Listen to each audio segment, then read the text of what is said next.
Mamshi! Hi mga Mamshi! Malina ba tayo? Ngayon lang uli ako nag-vlog. May dumating tayong package. Pero ito is order to ni Daddy Christian.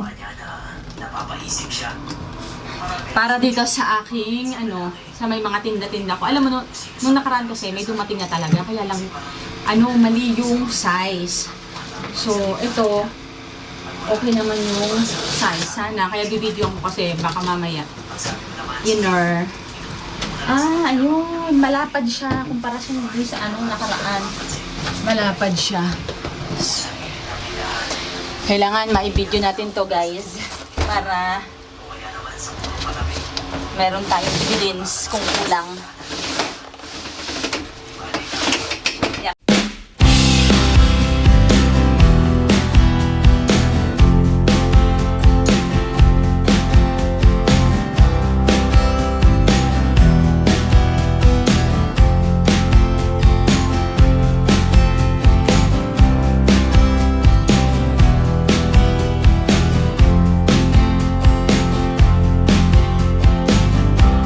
Mga Momshi, so meron tayong bagong lagayan ng ating mga paninda. Ang laki nito mga Momsha, promise.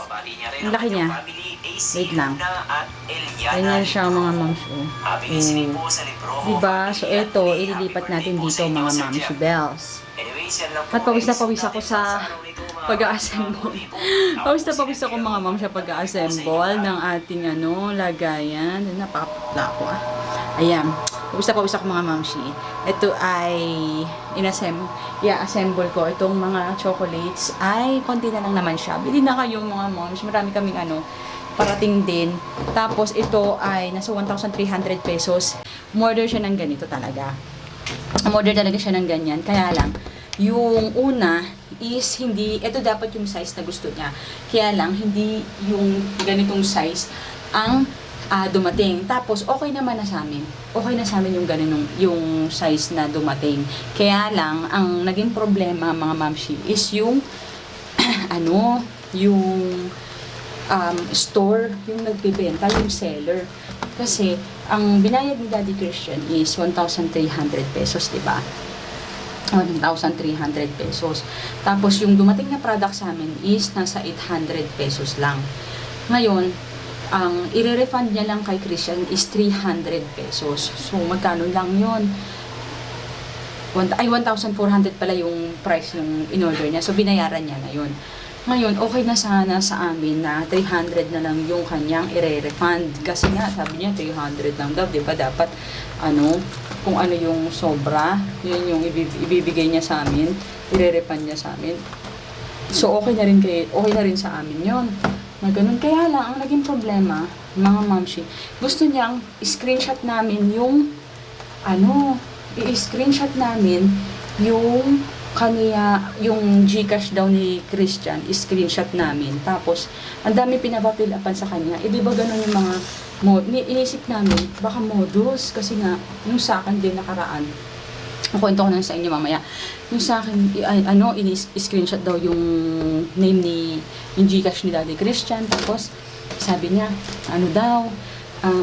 tawag ito, fill upan daw yung buong number. Sabi nga ni Christian, binigay na namin sa kanya yung, ang tawag dyan, yung QR code para, di ba, i-scan mo na lang yung QR code, tapos makakapasa ka na ng pera dun. So, binigay na namin yun para hindi na magbigay-bigay ng mga details. Yun na lang. Kasi true Gcash din naman yung sabi nila, true Gcash din naman So, yun na lang nga. Kaso ayaw, gusto i-screenshot pa namin yung mga ni Christian, yung mga details ng Gcash niya. So, hindi na kasi baka mamaya ma-hack naman yung Gcash niya, di ba? So, sabi namin, isusoli na lang namin yung yung item sa kanila. Sinoli na Imbis na hindi na isusoli, sinoli na lang. Kasi nga, ang dami nilang ang dami nilang gustong ipagawa sa amin diba? So, dapat hindi na lang isusoli. Kasi nga, abala sa amin, tapos abala rin sa kanila. So, wala. Siyempre, mas natakot kami dun sa baka yung Gcash. Ganyan din yung nakaraan nung sa akin, nung nakaraan. May nag-chat sa akin. Alam niyo yung, kasi pinusuan ko yung, pinusuan ko yung, anong tawag dito? Yung post ng Kapinpin Brothers. Kapinpin Brothers sa Facebook. Kasi ang ano niya, ang hindi mo na kasi siya mapagkakamalang, hindi mo rin siya mapagkakamalang fake kasi nasa 500,000 ang ano niya, ang tawag dito, ang kanyang followers. So, pinusuan ko. May nag-chat, sabi niya. Tapos yung nag-chat, ang followers naman niya is 500,000 din, 510,000. Yung ano, yung followers ng nag-chat sa akin. Ay ngayon, ganito, sabi ma'am, nanalo nga daw ako, ganyan, nanalo nga daw ako. Wait lang. Yan, nanalo nga daw ako ng, kung screenshot ko daw yung GCash ko, and then, kung ano daw yung laman ng GCash ko, is ita times 10 daw nila. Ganun, susuntuwa naman ako kasi ma'am, kailangan ko ng pera. Tuwa naman ako, so kaya totoo ba? Di, chinat ko. Di, nag-chat ako, sabi ko, totoo po ba? Sabi niya, yes ma'am, totoo daw. Ngayon, syempre, ako naman, di naman ako tanga-tanga. So, super stock din naman ako. Nag-stock ako kung nag-stock ako. Ito, konti na lang yun natin. Konti na lang, mga moms. Nag-stock din naman ako kung totoo o hindi. And sabi ko, tinawag ko si Christian. Sabi ko, di, tignan mo, may nag-ano sa akin, may nag-message ganito, ganyan, ganito. Sabi niya, huwag kang ano dyan kasi parang modus yan. Tapos tinignan ko, 500,000 naman, kaya lang, syempre, kinukuha din yung screenshot ko din daw yung GCash ko. Tapos, kinukuha din yung full name ko, address ko, ganyan-ganyan, yung mga cellphone number, ganyan-ganyan. Pwede namang scan, diba? Kung talagang gusto mong mamigay ng i-scan na lang para wala nang problema, diba? Ganun lang yun eh. So, ayun, ayan na siya. O, diba, mga mamshi? Alam mo, magkakaroon tayo ng pabango mga mamshi, Victoria's Secret, pero mga travel size lang kasi magta-try lang kami. Gusto ko kasi travel size lang. So, abang-abang nyo mga mamshi. Guys, uutusan ko silang mamalengke dahil umuulan. Ayun yung kanilang Dalis na! No recording. Oh! Yung pera nyo, tsaka yung listahan ha. Yung pera nyo, tsaka yung listahan. Ikaw na maghawak nito, Prince. Yung listahan, bigay mo kay kuya mo. Sige na, go.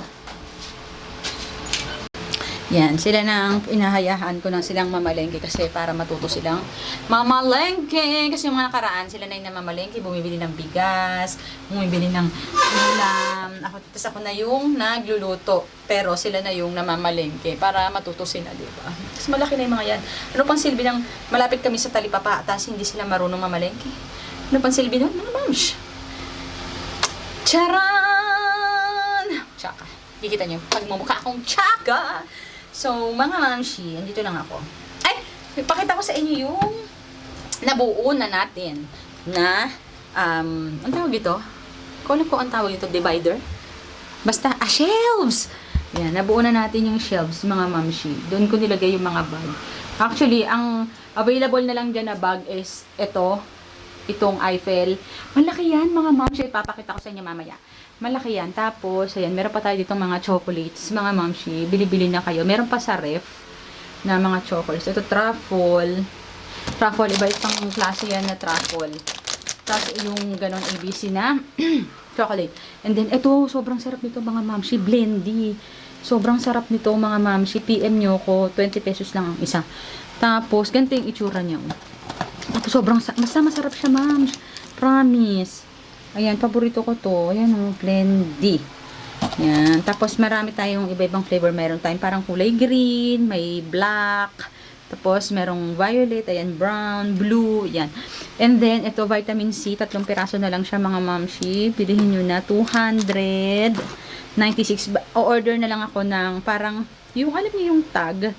Pang tag price. Nilalagay dito para hindi ko makalimutan ang price. And then, meron tayong matcha. Ito, sobrang sarap din ito, mga mamshi. Itong na to, tsaa na to. Ang sarap niyan, mga mamshi. Parang meron ka ng tsaa, meron ka pang coffee. Kasi kulay coffee siya. Parang dark na dark siya. Tapos, yung amoy niya, parang coffee din. Ganito yung itsura niya, mga mamshi. Ayan. Biling kayo, 150 pesos lang yan. Sobrang laki na niya. Pakita ko sa inyo. Wait lang. Ayan, ganito na siya. 150 pesos lang yan mga mamshi. Ganyan na kadami. Meron siyang 54 na sachet. Tapos mga mamshi, ang gawin nyo sa kanya, ang ginagawa ko sa kanya, pagka na pwede siya sa malamig, pwede siya sa mainit. Tapos ang gagawin nyo mga mamshi, halimbawa gusto nyo mainit sa umaga, magtimpla kayo sa tasa. And then pagkatapos nun, ilagay nyo siya sa lalagyan ng mineral, ilagay nyo siya doon, tapos, o kaya sa tumbler nyo, dun nyo, tapos lagyan nyo ng malamig na tubig, ang sarap niya, mga mamshi, promise. Tapos, eto, meron din tayo ditong mga Fino. Itong Fino, mga mamshi, pag nakita nyo to sa Lazada o kaya sa Shopee, nasa 700 pesos siya. Pero dito sa akin is 515 pesos lang siya. And then, eto mga mamshi, is body wash to. Bale, ito is, ayan, body wash, nasa 280 pesos po siya. 280 pesos. Ito, foam siya. Yung parang bula siya, ganyan. Nasa 320 pesos. Tapos, meron tayo ditong mga bounce siya. Body wash siya, mga mamshi. Body wash, bounce siya. Basta, ang brand niya bounce siya is nasa 300 pesos siya. Ito naman yung Lux is nasa 230 pesos. Tapos, meron siyang iba't iba. Meron siyang white, meron violet, tapos meron dun pink. Itong Dove naman natin na iba't ibang scent, mga mams. Ito yung peach niya is nasa 180 pesos. And then, meron tayong violet dyan, meron blue. Ito, meron tayo nitong parang pang spring. Not 180 pesos din siya. Meron din dark blue doon. Mga mams, lahat po yan is made in Japan. Ayan o. Made in Japan. And authentic siya from Japan. Ayan siya. Made in Japan. Authentic from Japan. Tapos, meron din tayo ditong Biore. Yung Biore na body wash din, mga mamshi. Ito, nakita ko to, napakamahal din ito sa online. Pero sa amin is 180 pesos lang din siya. Meron din tayo ditong orange and blue na scent na kulay. Tapos, meron tayo ditong, ito baby powder to, mga mamshi. May umorder sa akin ito. Sobrang ganda daw nito para sa mga sensitive skin. Tsaka sa mga anak na naghahanap ng, yung mga magdadalaga na, mga mamshi. Kasi yung anak niya daw is naghahanap na ng parang kolorete sa face. Syempre, ayaw niya naman ma-harm yung face nung anak niya kasi nga, bata pa. So, ito yung in-order niya at ang ganda daw, mga mamshi. Promise. And then, meron din tayo ditong, foot mask, yan, foot mask, and meron tayong hand mask. Nasa 80 pesos lang siya. Ayan, 80 pesos. Tapos, mga mamshi, ito, sinabi sa akin nung office mate, kasi umorder yung office mate ni Christian, ang ganda daw nito. Ang pakaramdam daw nito, mga mamshi, is malamig. Malamig naman talaga siya. Malamig na maanghang, pero ang sarap daw sa mata. Ang ganda daw. So, ayan siya. 170 pesos lang ito sa amin, mga mamshi. Nakita ko to sa iba, 190, 220 pesos. Pero sa amin, 170. Pagka dalawa yung kinuha mo, 150 na lang. Tapos, ano pa ba meron tayo dito? Meron pa tayo dito. Ito, gusto ko mag-repack na ito, mga mamshi. Nakakatawa to. Dental sticks. Yung dental floss. Ang dami niya na kasi 60 na siya. 60 pieces na siya sa loob ng isang pack. Tapos, kung bibili kayo nito, mga mamshi, nasa ano siya. Kung bibilihin nyo, kasi 3 piraso na lang siya. Nasa, saan ba to? 80 pesos or 90 pesos. Nakalimutan ko na, pero check ko sa aking listahan. So, ayun, mga mamshi, bili na kayo, mga mamshi, para makapagpa-package tayo nung iba pa. Kasi, kailangan makatarget muna ako para makapagpa-package na nung iba. And then, ito mga mamshi, binibenta ko din to, ha. Binibenta ko din tong set na to. 500 pesos lang. Ito yung Imono Jewelry na napanalunan ko kay G. Canlas. Tapos, titanium yung kanyang materials. Ayan. Ang ganda yan, mga mamshi. Hindi pa yung less pag hindi ko siya masyadong nagagamit diba? Hindi naman ako masyadong pag ng mga ganito yung priority ko. Hindi ko siya masyadong susuot sa madaling salita. So, binibenta ko siya. Ano na lang. 500 pesos set na yan. So guys, ito yung pinabili ko kina kuya. Mantika, tuyo, itlog, tapos pinabili ko silang bigas. At saka ito yung ulam namin, 4 na pork chops. Lakas ng ulan. Mga ma'am, sarap matulog. Hindi kami mag-aircon ngayon. Yan, ayun yung mga pinabili ko sa kanila and I'm so proud kasi marunong na talaga silang bumili. So anyway mga ma'am, magluluto muna ako ng aming ulam at see you sa aking next video. So ito yung ating mga paninda, mga mamshi, bili na kayo please. Bili-bili na kayo mga mamshi, or pwede rin kayong umorder sa akin ng alahas mga mamshi, kasi kapag ka-umorder po kayo ng alahas at cash basis siya, meron po yung libreng truffle. Ayan, yung aming pa-promo sa aming gold.